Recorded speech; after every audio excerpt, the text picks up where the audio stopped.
Good morning and Happy New Year. Yay, happy 2020. Now, this is the time, right? This is the time of the year where we start our start over routines, right? We do our start over, we go back to the gym, we start that diet, we vow to walk more. We're going to take that class, or we're going to get that degree. We're going to paint more, right? Or write more, or do something different. You know, according to the science, over 80% of resolutions are over by the first week of February. Just in case you were wondering. Look, even the name smacks of failure. It's called a resolution. And if you look at the word, it means resolve. Resolve. So you're resolving the same thing that you tried to solve last year, and the year before that, and the year before that, and the year before that, right? Without success. What do they say? What's the difference? What's the definition of a resolution? Something that goes in one year and out the other? I love that. What they said, a resolution is really a to-do list for the first week of January. It's really what it is. You know, an optimist stays up till midnight on New Year's Eve to welcome the new year in, and a pessimist stays up to make sure that the old one leaves.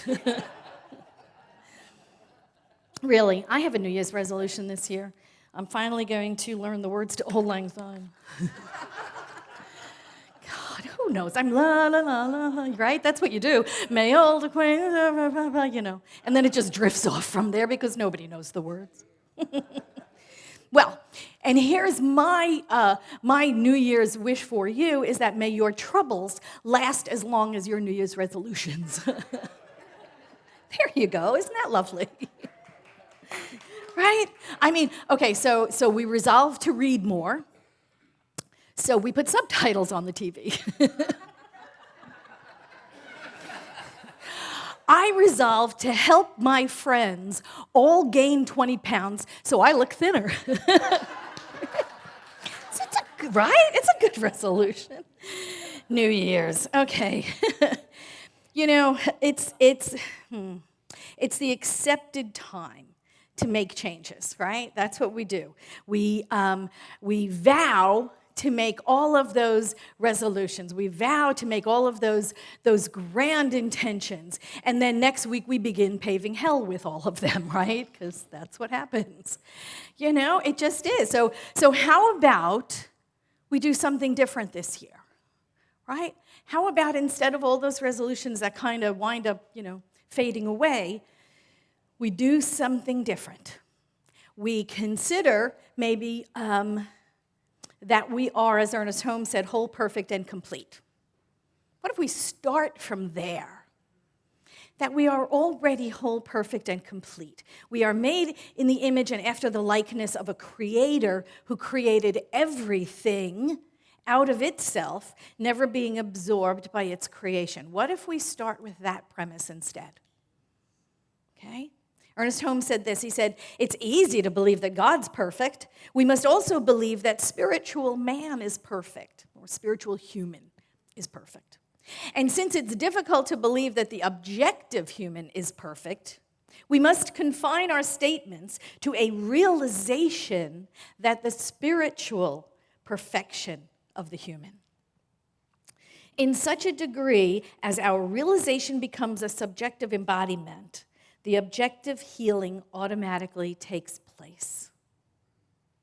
So we continue to see the spiritual human as whole, perfect, and complete. And then that's what the physical body, the physical world of conditions tries to align with and aligns with, right? So what if we started this year as that instead of trying to fix all of our faults? We embodied this idea that we're whole, perfect, and complete already.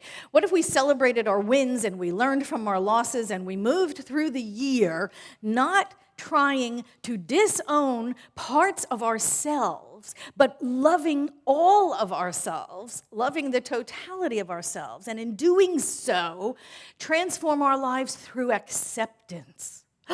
What a concept. Don't you love that? Okay, that's what we're talking about. So we're going to go back to the beginning because that's where it all starts, right? We're in January. And in the beginning, Ernest Holmes said, "These lessons are dedicated to the truth which frees man from himself and sets him on a pathway to a new experience, which enables him to see through the mist to the eternal and changeless reality." That's the invitation we have in the beginning of this book, The Science of Mind and Spirit. Although it's just called The Science of Mind now, it was called The Science of Mind and Spirit originally. And Ernest Holmes goes on to say, "Peace be unto thee, stranger, enter and be not afraid. I've left the gate open and thou art welcome in my home. There is room in my house for all. We've swept the hearth and lighted the fire. The room is warm and cheerful, and you will find comfort and rest within. The table is laid and the fruits of life are spread before you. The wine is here also, it sparkles in the light. And the sparkling cider for those of us who are on 12 steps. I have set a chair for you where the sunbeams dance through the shade. Sit and rest and refresh your soul. Eat of the fruit and drink of the beverage. All is yours and you are welcome." This is the invitation we have into this book. Is profound, isn't it? It's lovely. It is an invitation to change our lives. It is an invitation to change your thinking and change your life, like Ernest Holmes said. And he placed 4 sections prior to chapter 1.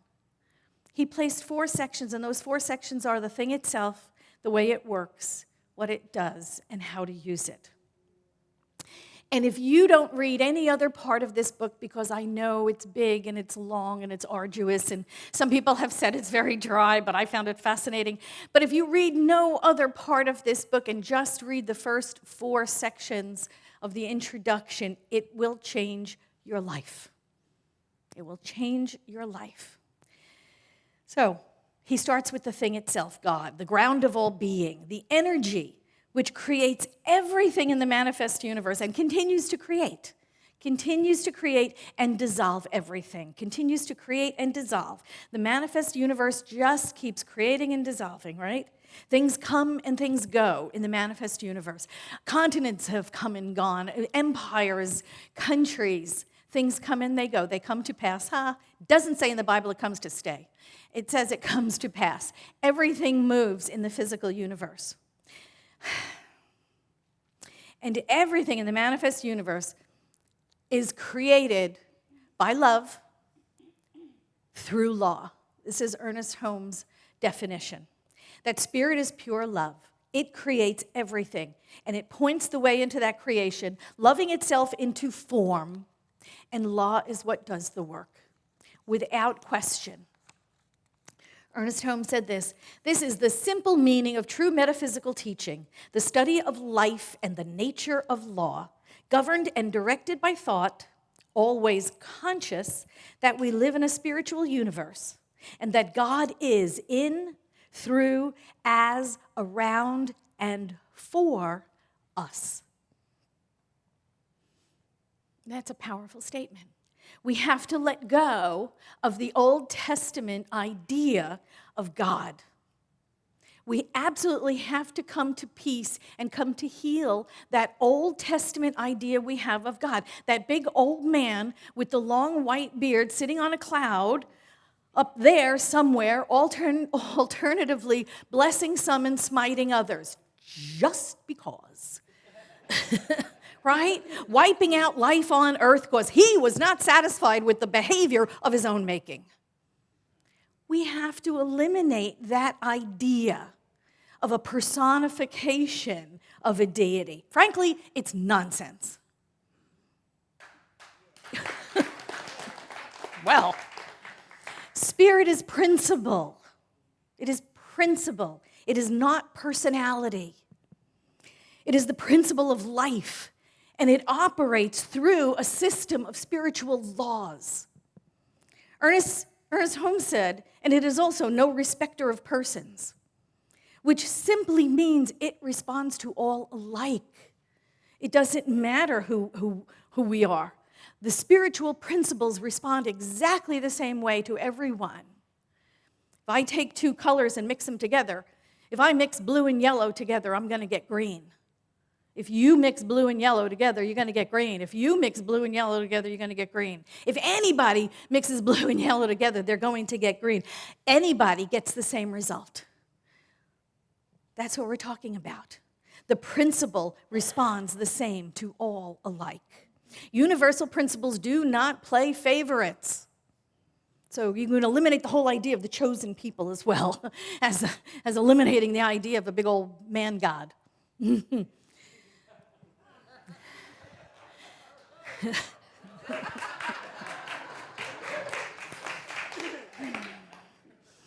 Which leads us to the way it works, right? We have this principle before us. We have this principle before us, this mighty, infinite principle.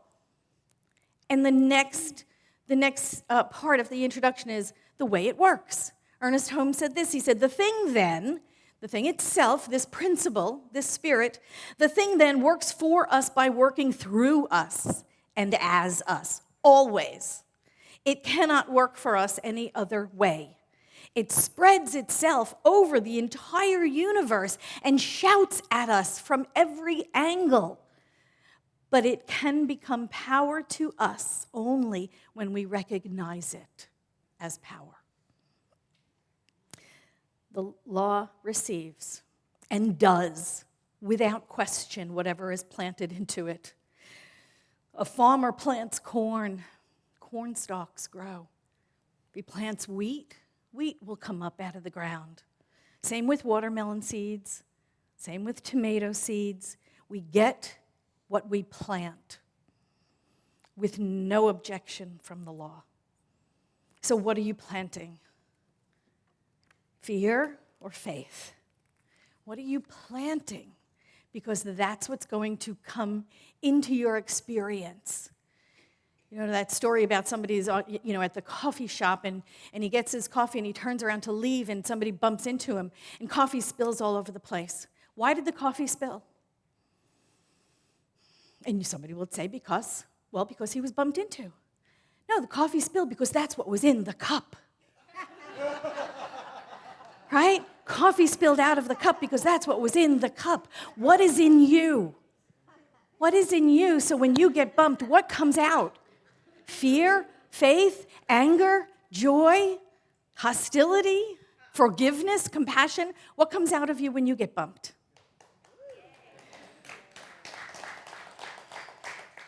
What are you planting? Because whatever you are, right, inside of you, whatever is dwelling in there, whatever energy that you are resonating with, that you are resonating in, that's what will be attracted into your experience through the law. That is what will be attracted into your experience, whatever is in there. That's what you'll attract to yourself. Ernest Holmes said this, this is what it does.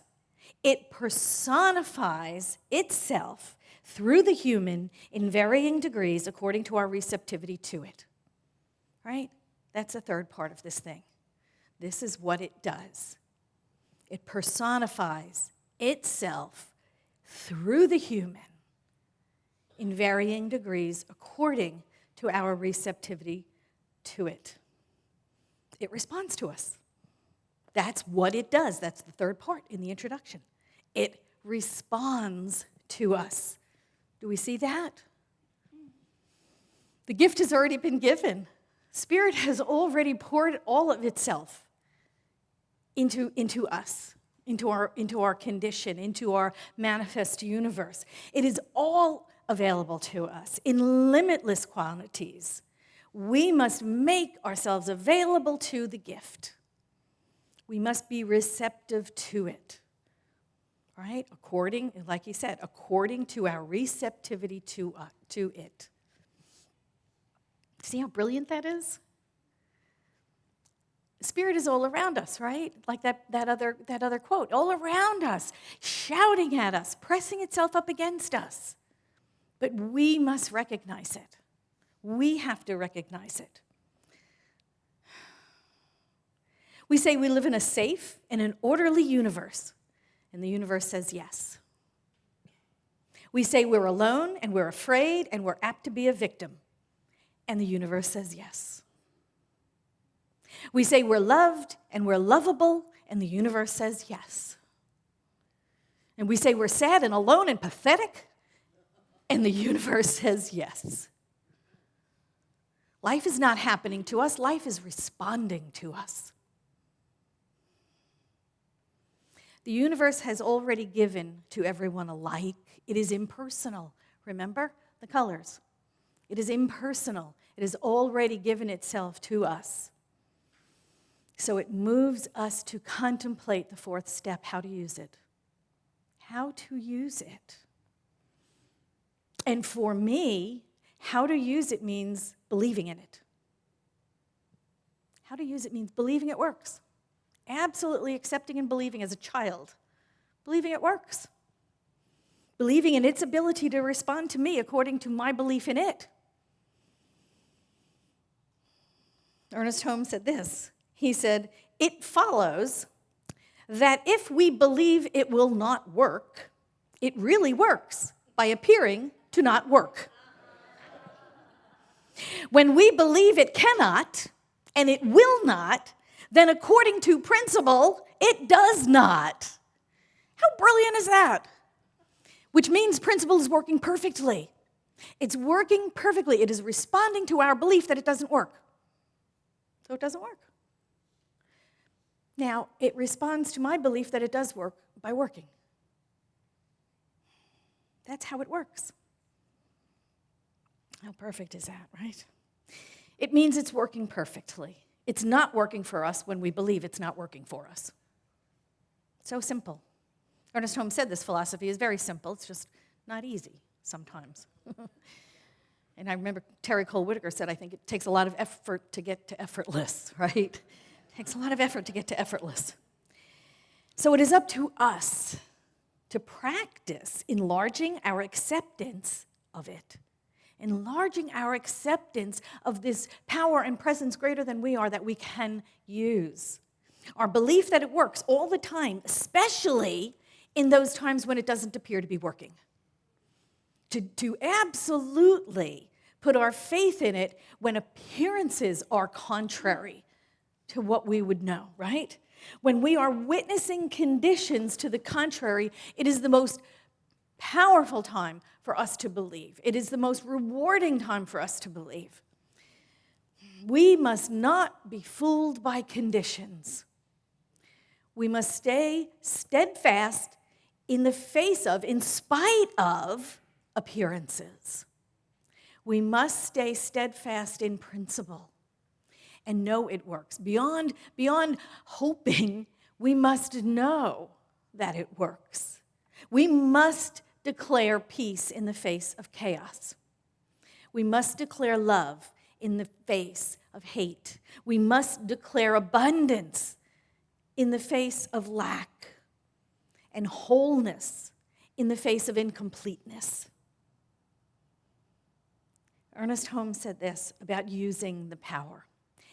He said, what you and I need more than anything else and above everything else is a quiet confidence that there is a power greater than we are and that we can use it. And having come to this simple conclusion, we should not spend all our time proclaiming there is a power. Rather, we should spend our time proving this power exists. We should spend our time finding out just how it works and through us and what it means to us as individuals and what it can mean to the whole world if everyone became acquainted with it and learned how to use it. That's what we're here to do. It has been said, that if everyone knew what we knew and practiced what we practice and learned what we learn within these walls, when we get together, that there would not be buildings large enough to house the religious science community. And I believe that's true. I believe that we are spiritual first responders. I believe the world is calling for us to be bigger, to stand in our truth, to know what we know, to shout it from the rooftops, to be the change the world is calling for us to be the peace that the world is calling for us to be, to stand in our truth regardless of the conditions, regardless of what the world looks like, to know what we know and practice what we practice, and be the peace of the world. Peace be unto thee, stranger. Together we are creating a new world. Thank you.